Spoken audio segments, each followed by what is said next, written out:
ඉතින් පාට් 2 මෙසේ ඇරඹෙන වගායි. පාට් 1 තාමත් බලලා නැත්නම් අනිවාර්යෙන් බලලා පාට් 2 බලන්න එන්න.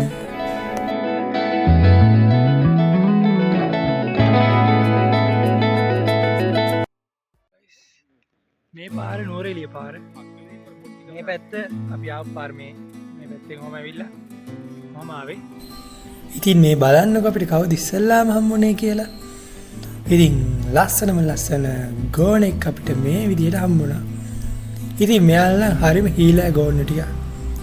ඉතින් මම නම් ඇත්තටම කිව්වත් අවුරුදු 8කට විතර පස්සේ තමයි ගෝනෙක් ඇත්තටම දැක්කේ.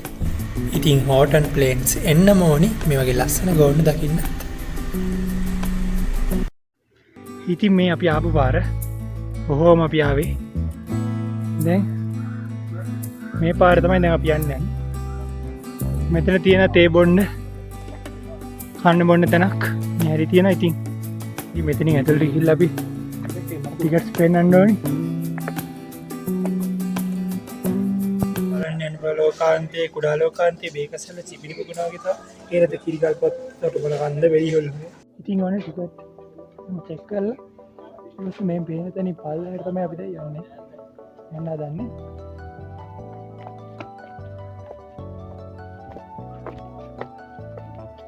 ඉතින් මේ පැත්තෙන් තමයි ගියාම බේකසල් ඒ වගේ වගඩ මෙන්න.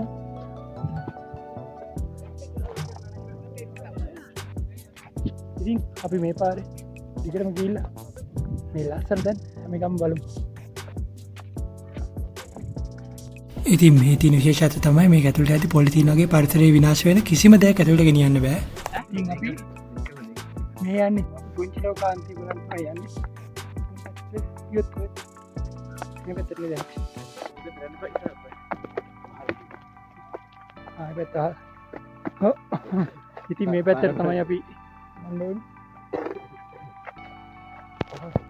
ඉතින් අර ඈත පේන තැනට ඉන්නනේ ගොඩක් මිනිස්සු ඇවිත් ඉන්නවා. පටන් ගද්දී බලන්නකො හම්බෙච්ච ලස්සන වතුර පාර. මාරම ෆ්‍රෙෂ් වතුර ටික. ඉතින් මාර ලස්සනයි මේක.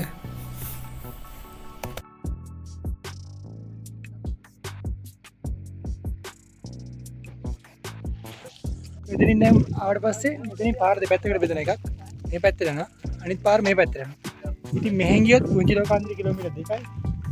මෙහෙන් ගියොත් පුංචි ලෝකාන්තය කිලෝමීටර් 5ක් තියෙනවා. ඉතින් අනිත් තැන් වල බේකස්සල්ලට ළඟයි මෙහෙන් ගියොත් කිලෝමීටර් 1.7ක් කියලා තියෙනවා. ඉතින් අපි දැන් යන්න හදන්නේ මෙන්න මේ පාරේ. ඊකට පුංචි ලෝකාන්තයට කිලෝමීටර් 2ක් තියෙන පාරේ යනවා. ඉතින් අපි ඉස්සරහට ගිහින් බලමු.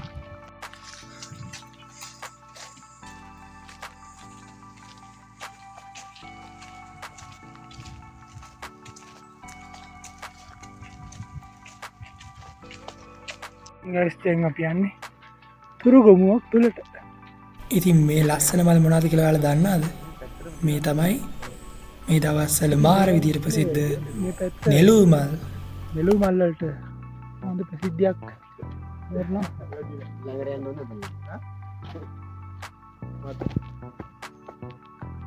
ඉතින් මේ තියෙන්නේ නෙළුම් මේ දවස්වල සෑහෙන ප්‍රසිද්ධ මල් జాතිය. ඉතින් ඔන්න ආලා වෙක්කයි යන්නේ දිව්‍ය ලෝකෙ විතර. මාර ලස්සනයි.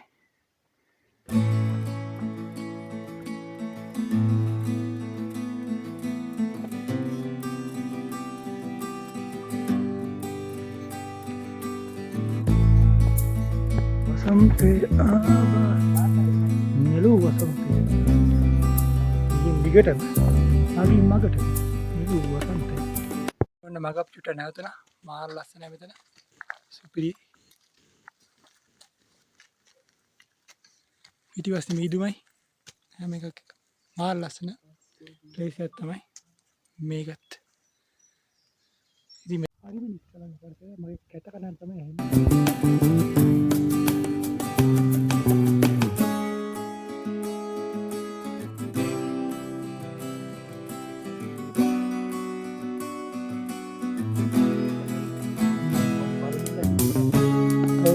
Pagit niyan at lebat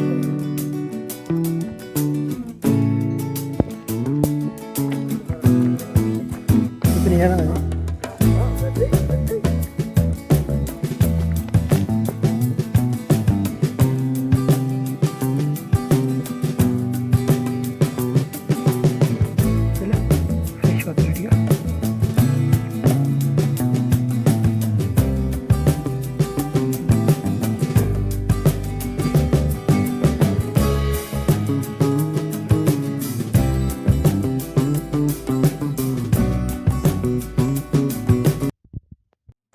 මෙතන මාර ලස්සන ගමනක් මේක. හැබැයි ටිකක් තියෙනවා. ගල් ගොඩක් තියෙනවා. සුපිරියක් තමයි ඉතින්.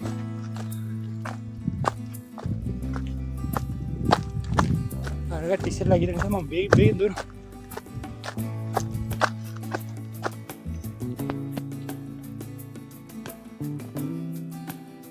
මේන් යාළුවේ මං කෝපිරි දනක් හොයාගත්තා. ඉතින් ගයිස් ඔන්න අපි අන්තිමේදී පුංචි ලෝකාන්තයක් වෙන්න ආවා. නාල ලස්සන.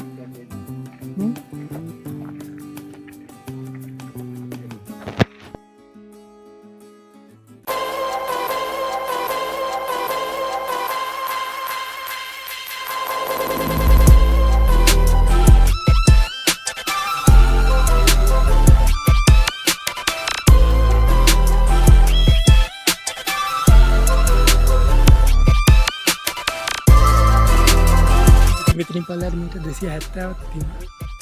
වැටෙනවා. ලෙෆ්ට් තමයි. මෙතන මාර සීතලක් එක්ක තියෙනවා.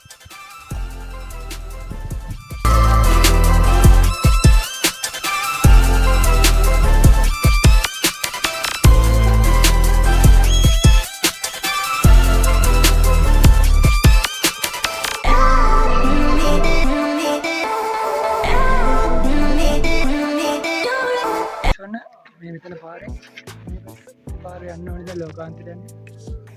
කිලෝමීටර් 1.5ක් තියෙනවා කියලා ගහලා තියෙන බෝඩ් එකේ. ඉතින් අපි ගිහලා බලමු ඉස්සරහට. මම වෙදිලි මේ පාර දිගේ හරියටම යන්න ඕනේ.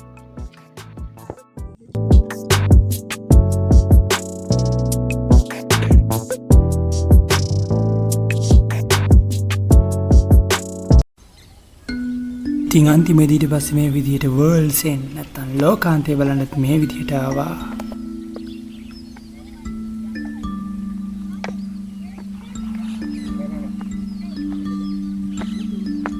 බලන්න එහෙන ප්‍රපාතයක් තියෙන මෙතනින් පල්ලෙහා. වැටෙනත් තමයි. අහලා තියෙන විදියට මෙතනින් පල්ලෙහා තියෙන බලංගොඩ ටවුන් එකද කොහොද පේනවා කියන්නේ. ඉතින් එන්නම දැන් අර වැහිබර කාලගුණේ ලං වෙනවා වගේ දැනෙනවා. මාරම සීතලක් එක්ක මේකවත් දැන් ඇවිත් තියෙන්නේ. ඒ නිසා ලෝකාන්තයෙන් පල්ලෙහා view එකත් හරියට පැහැදිලිව පේන්නේ නැහැ නට. මාරම ලස්සන අමුතු ෆීලිං එකක් එන්නේ. ඉතින් කතා කරලා දෙන එක සුපිරියක්.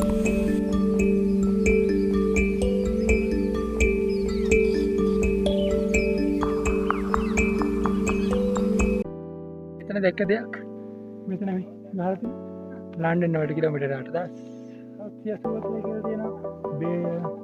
බර්ලින් නිව් දිල්ලි ඒ වගේ ඇති ගහලා මෙතන ෆෝටෝ එකක් ගහලා හරියට මොකක්ද දන්නේ මෙතන ඉස්සර ඒත් ඉතින් දුරක් දන්නෙත් නෑ. මේක තවත් දෙයක් තමයි.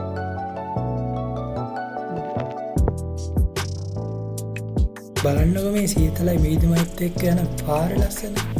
ඒක නම් ආයේ සුපිරි. ඉතින් මෙතනින් එහාට නම් උනේ අපි හිතුවත් නැති දෙයක්. ඉතින් ඒ කොටස part 3 තුලින් බලාපොරොත්තු වෙන්න.